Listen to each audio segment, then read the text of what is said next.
सूरज चांद रहेगा, जब तक सूरज चांद रहेगा, स्वर्गीय श्री राजीव गांधी जी, स्वर्गीय श्री राजीव गांधी जी, इंडियन नेशनल कांग्रेस, इंडियन नेशनल कांग्रेस। सुंदर समाज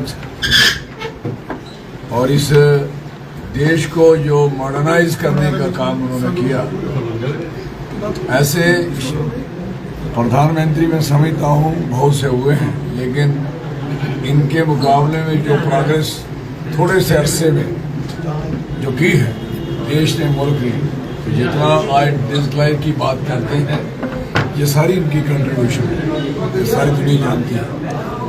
और साथ में तकलीफ का विषय यह है कि एक आदमी के साथ और देश के साथ बड़ा विश्वासघात हुआ उस समय कि उन्होंने विश्वास समझ के एक औरत को बुला लिया, तो जो इस किस्म का मैं कहता हूँ ब्लास्ट किया गया कि ब्रूटल तरीके से हत्या कर दी इतने बड़े नेता की, ये सबसे मुश्किल की बात थी देश के लिए।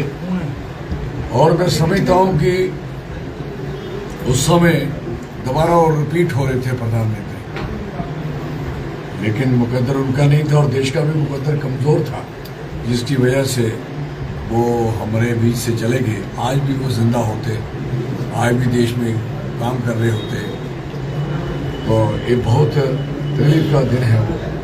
इसलिए हमने सबने श्रद्धांजलि अपने मन से, अपने दिल से, सारे लोगों ने, जो हमारे कांग्रेस जन है और जो नहीं भी है, उन्होंने भी आके सहयोग किया और दफ्तर में आके श्रद्धांजलि दी। उनकी आत्मा को शांति मिले, परिवार को ताकत मिले, जो परिवार इस समय मुल्क में लड़ाई लड़ रहा है। मैं समझता हूँ बड़ी मजबूती के साथ मुल्क के साथ वो खड़े रहा परिवार। मैडम सोनिया गांधी जी ने इतनी बड़ी सेक्रीफाइस, जो छोटे छोटे बच्चे और मुल्क को सब कुछ छोड़ना, पार्टी को संभाल के रखना, पार्टी को बनाना, जो उन्होंने काम किया है। और फिर एक उन्होंने सरकार भी बनाई बड़ी देर के बाद, चेयरपर्सन रही, घर से कोई आदमी प्राइम मिनिस्टर, जहाँ आज जो बातें करते हैं कि हमारे उन्होंने फैमिली राज, फैमिली ने तो राज किया ही नहीं, फैमिली ने तो मैं कहता हूँ स्ट्रगल किया है, संघर्ष किया है, देश के साथ खड़े रहे। और ऐसी फैमिलियाँ सारी होनी चाहिए। आप भी अपनी फैमिलियों को ऐसा बनाने की कोशिश करें ताकि मुल्क के साथ खड़े हों हर हालात में, जितनी भी तकलीफ हो तब भी मुल्क के साथ खड़े हों, अदरवाइज लोग भाग जाते हैं। इतने बड़े बड़े नेता जिन्होंने पूरा माल खाया, बहुत अपनी शोहरत ली, शोहरत बनाई, इस मौके पे भाग के चले गए और नुक्स निकालना शुरू कर दिए। जितने समझदार वो हैं, और अगर वो बड़े समझदार कुछ लोग होते हैं, आज खजली हो रही है कहीं, खजली। मैं कहता ना ज़मीन उनको जगह दे रही है ना आसमान दे रही है, वो ऐसे घूम रहे हैं जैसे जो शराई घूमता है। कहने का मकसद है कि जिस तरीके से इस फैमिली ने मुल्क को पकड़ा हुआ है, आने वाली सरकार है, हम कह सकते हैं सरकार भी इनकी बनने जा रही है, सरकार बनेगी और बड़ी शानदार सरकार होगी। जो लोगों को तकलीफें मिली हैं राहत मिलेगी, और जो लोकतंत्र की हत्या हुई है उसको ताकत मिलेगी, दोबारा की लोकतंत्र बहाल हो, मजबूत हो।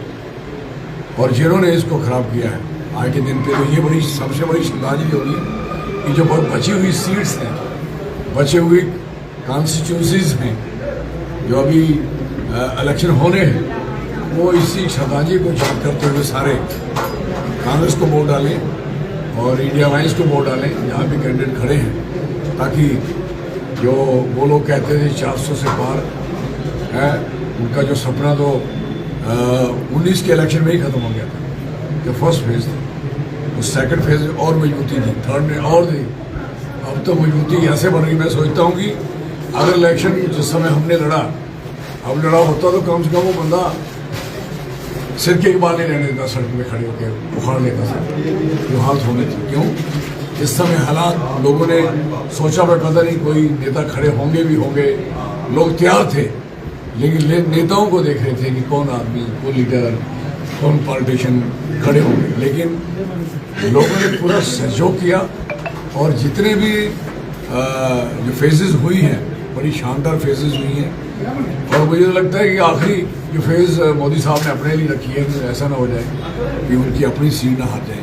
कोई दोहराई नहीं, आप बड़ी सही सोच रहे हो। ये आपका ही रिजर्व है, आप सारे लोग घूमे हो, मीडिया वाले जमीन पे देखा है आप, और आपने निचोड़ निकाल दिया।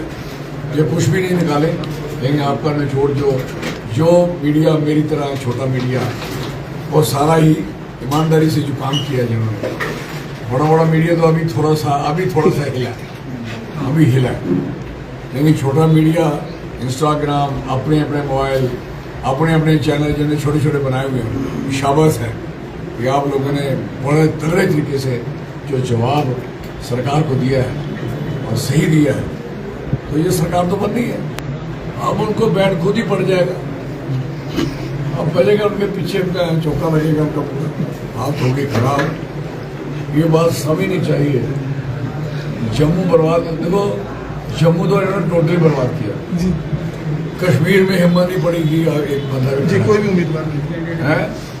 और जिन्होंने जहां इन्होंने उम्मीद सोची कि यहाँ वोट ले लेंगे, उनका किए कुछ नहीं, तो वोट कहाँ से देने थे लोग।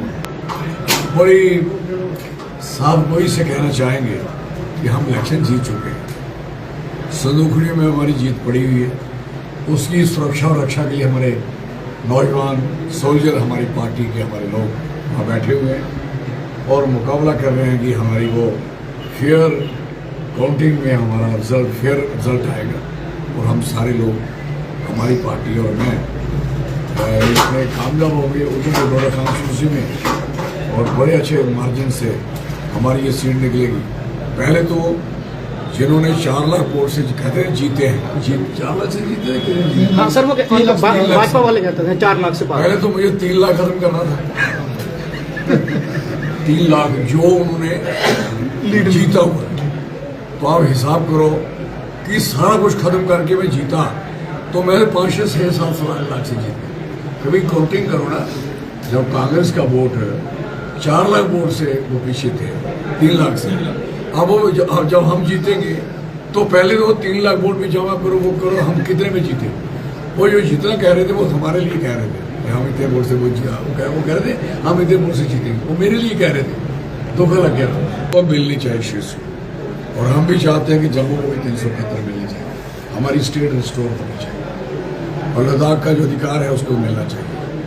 और जम्मू के लोगों का जो बेरोजगारी है, कारोबार छूटा है हाथ से, सबको मिलना है। यूथ का मैं बहुत थैंक करना चाहता हूँ। यंग जनरेशन ने बड़े अच्छे ढंग से और बड़ी ईमानदारी से हमारा सहयोग। जितना यूथ, मैं कहता हूँ कि 100 नौजवान में से 95-98 बच्चों ने वोट डाले। तो ये सबसे बड़ी, जब यंग बच्चा वोट डालता है तो एक समझदार है, अवेकन है, मुश्किल समझता है, फ्यूचर को समझता है। तो उसके फ्यूचर के लिए मैं पूरा वादा करता हूं कि हम उसके लिए पूरा सहयोग करेंगे। लड़ाई सड़कों में भी लड़ने पड़ेगी, लड़ेंगे, पार्लियामेंट में लड़ने पड़ेगी, लड़ेंगे। सरकार बनेगी तो आराम से होंगे, नहीं बनेगी तो हम ऐसी तैसी करके कर देंगे। नहीं तो लड़ाई तो यूथ के लिए बड़ी स्ट्रांग होगी, और सरकार बनती आराम से, इनके काम होंगे बड़े अच्छे ढंग से होंगे। वो बड़ी बदमाशी हुई है हमारे कठुआ के साथ, और जम्मू में एटलीस्ट ये बात समझ लेनी चाहिए, हमारी जम्मू कश्मीर को एरिया और जम्मू को कह लें, ये इंडस्ट्रियल एरिया के काम नहीं है। ये एरिया यहाँ पानी से भरा है, जंगलों से भरा है, हवा पानी से है, रिसोर्सेज इतने अच्छे हैं, जरूरत ही नहीं है यहाँ इंडस्ट्री की। यहाँ वही इंडस्ट्री जरूरत है जो जहाँ के रॉ मटेरियल से काम करेगी। आप वहाँ से ला के वो यहाँ आप रेड इंडस्ट्री लगा दो, बनते हैं तो हम इंडस्ट्री का हाल देखेंगे, खुद ही चले ऐसे होगा। ये इलाका खत्म कर देंगे, चंद लोग ला के लूट लेंगे हमारे लोगों के रिसोर्स और हमारे लोगों का नेचुरल रिसोर्स, और हमारे दूसरे रिसोर्सेज को कोई चुरा के ले जाएगा, ये नहीं चलेगा। कोई कहेगा कि हमारा लिथियम ले जाएगा, कोई हमारा कहेगा हमारी कोई रेता ले जाएगा।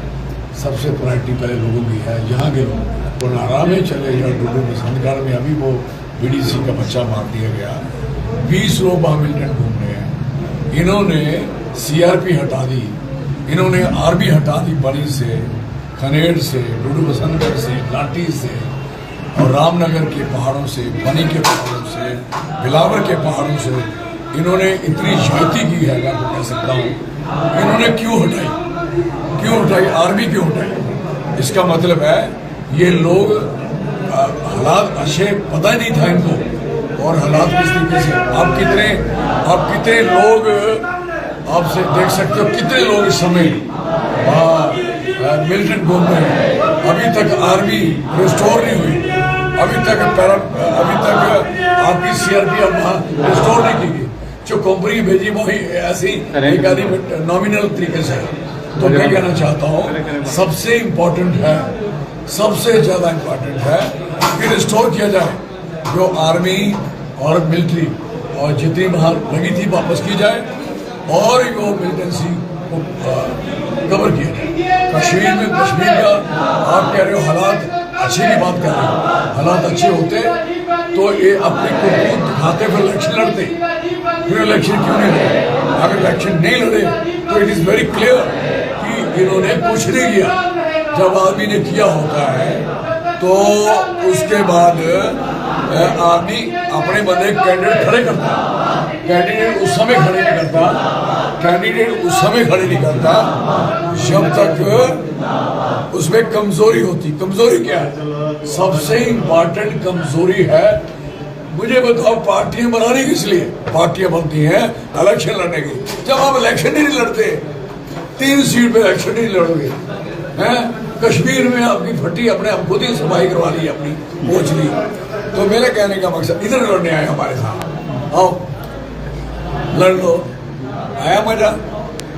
लबे नाटक ये नहीं।